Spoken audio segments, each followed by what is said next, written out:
മിശിഹായിൽ പ്രിയമുള്ള സഹോദരി സഹോദരന്മാരെ, പ്രിയമക്കൾ, ഇന്നേ ദിവസം യാക്കോബ് 5:16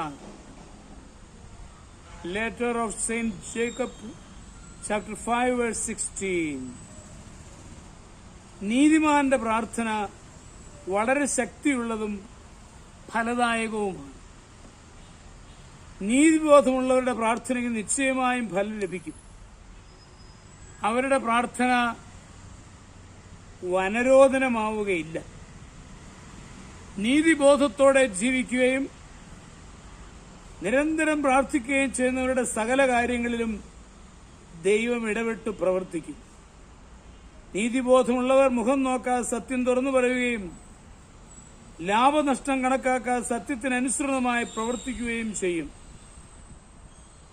അവർക്ക് ശത്രുക്കൾ ഉണ്ടാകും, വിഷമങ്ങൾ അഭിമുഖീകരിക്കേണ്ടി വരും.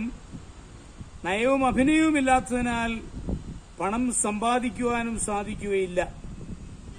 ധനികരുടെയും പ്രധാനികളുടെയും സഹായവും അവർക്ക് ലഭിക്കുകയില്ല. അവർക്കുള്ള ഏക ആശ്രയം പ്രാർത്ഥനയാണ്. ഹൃദയം നൊന്തുള്ള അവരുടെ പ്രാർത്ഥനയ്ക്ക് ഫലമുണ്ട്. നാം നമ്മുടെ ജീവിതഭാരങ്ങൾ ദൈവസന്നിധിയിലിരുന്ന് ഓർക്കുന്നത് പ്രാർത്ഥനയാണ്. നീതിബോധമുള്ള ധീരന്മാരുടെ ഊന്നുവടിയാണ് പ്രാർത്ഥന എന്ന് പറയാൻ പറ്റും. എന്തെല്ലാം ആവശ്യങ്ങൾക്ക് വേണ്ടി പ്രാർത്ഥിക്കാം. കർത്താവ് പറഞ്ഞ ഉപമയിൽ ഒരു വിധവ ന്യായാധിപനോട് തന്റെ പ്രതിയോഗിയോട് പ്രതിക്രിയ നടത്തി രക്ഷിക്കണമെന്ന് ആവശ്യപ്പെടും.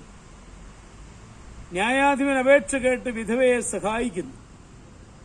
നമ്മെ ഉപദ്രവിക്കുന്നവരോട് പ്രതിക്രിയ നടത്തി രക്ഷിക്കണമെന്ന് പ്രാർത്ഥിക്കാം. ദൈവം ഇടപെട്ട് പ്രവർത്തിക്കും. ജയിൽവാസത്തിൽ നിന്നും അപകീർത്തിയിൽ നിന്ന് രക്ഷിക്കുവാനായി ജോസഫ് പ്രാർത്ഥിച്ചു. ദൈവം പ്രാർത്ഥന കേട്ടു.